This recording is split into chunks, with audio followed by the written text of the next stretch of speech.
அமமுக கழக பொதுச் செயலாளர் மக்கள் செல்வர் டிடிவி தினகரன் அவர்களின் பிறந்தநாளை முன்னிட்டு கோவை மத்திய மாவட்ட கழக செயலாளர் பி பாஸ்கர் தலைமையில் கோவையில் பல்வேறு நிகழ்வுகள் நடைபெற்றன. கோவை கணபதி பேருந்து நிலையம் பகுதியில் அமமுக கழக பொதுச் செயலாளர் டிடிவி தினகரன் அவர்களின் பிறந்தநாளை முன்னிட்டு கோவை மத்திய மாவட்ட கழக செயலாளர் பி பாஸ்கர் தலைமையில் பிரம்மாண்ட கேக் வெட்டி கொண்டாடப்பட்டது.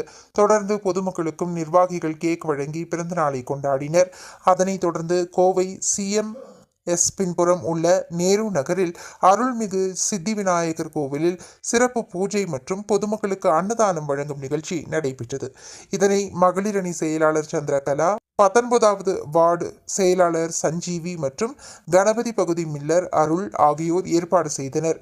இந்நிகழ்வில் மாநில பொறியாளர் அணி இணை செயலாளர் சிங்கை சேது, மாவட்ட அவைத் தலைவர் நக்கீரன், மாவட்ட இணை செயலாளர் கோமதி, பகுதி கழக செயலாளர்கள் ராமநாதன், மதனகோபால், பாலு, செல்லப்பாண்டி, சாமியானா பாபு, அம்மா தொழிற்சங்க பேரவை மாவட்ட செயலாளர் சுதாகர், மாவட்ட சார்பணி செயலாளர்கள் பசும்பொன்குமார், மகேந்திரன், சுதாகர், கணபதி பகுதி அவைத் தலைவர் போர் பாலு, 20வது வார்டு கணேஷ் மூர்த்தி, 29வது வார்டு ரத்னபிரியா, கழக நிர்வாகிகள் சுந்தர் சிங், விஜயலட்சுமி, காளிமுத்து, வட்டக்கழக செயலாளர்கள் ராகவன், லட்சுமி நாராயணன், முருகேசன், தனபால், வட்டக்கழக நிர்வாகிகள் சுரேஷ், ஆனந்தகுமார் மற்றும் மாவட்ட சார்பணி பகுதி வட்டக்கழக நிர்வாகிகள், கழக தொண்டர்கள் அனைவரும் கலந்து கொண்டனர்.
அக்கா எப்படி தெரிவிங்க?